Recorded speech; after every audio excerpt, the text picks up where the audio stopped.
So I think I mentioned this a little bit. It was somewhat painful to feel that you had to hide your faith, and I did feel that way. There were plenty of Jewish people when I was in residency and medical school, but none of them had the type of faith in God or observant practice that I had, and it felt like something I sort of was not to mention or talk about. And yet I was raised in, there is nothing more important than keeping the Sabbath. So if wherever you go to work or study, they have a problem with that, you just find a different job. There's nothing more important than what God commands us to do. I have made adjustments. I'm not quite as observant as my father was in the rules, but I still adhere to them. In terms of, so I currently practice at the VA, and for whatever reason, I found it an incredibly welcoming place. Part of it is because at this point in my life, I'm in charge of a department. But even before then, my first September at the VA as a palliative care doctor, and palliative care doctors can get away with quite a bit because they're touchy-feely and they're spiritual, which is what I liked about it. I brought a shofar or a ram's horn, which we blow in September to remind us to wake up, wake up and whatever, wake up and reflect, wake up and repent. And I actually blew it in the office. And it was... Did you bring it with you tonight? Oh, I'm so sorry. I did not. It's the wrong season. It just, for me, it was huge that I felt comfortable expressing who I was. But I'm careful because people do sometimes worry. If you're a practicing Orthodox Jew, how does that affect how you care for your patients? Are there things you wouldn't be comfortable with? And the truth is, when I interviewed for fellowship, somebody asked me, how will you manage with dying patients if Judaism feels that life is sacred and that one can't sort of withhold life-sustaining treatments? And I think it's very important for me to say that I bring my faith to work in that it's important to me and it gives me strength.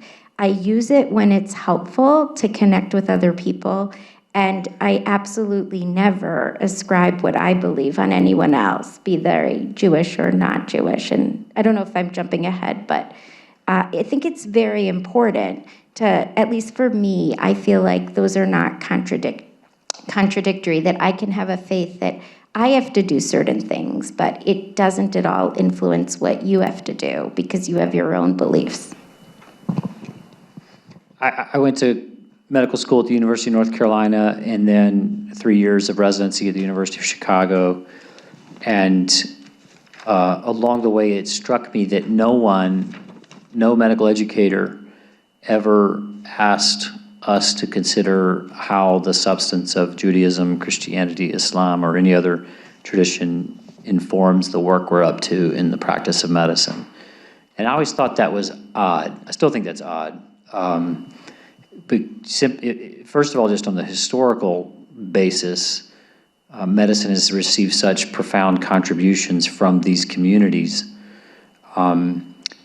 that you really can't understand how we ended up with a lot of the assumptions we have today. For example, the assumption that if you're sick, there should be an institution that will take care of you without respect to any other characteristics you have.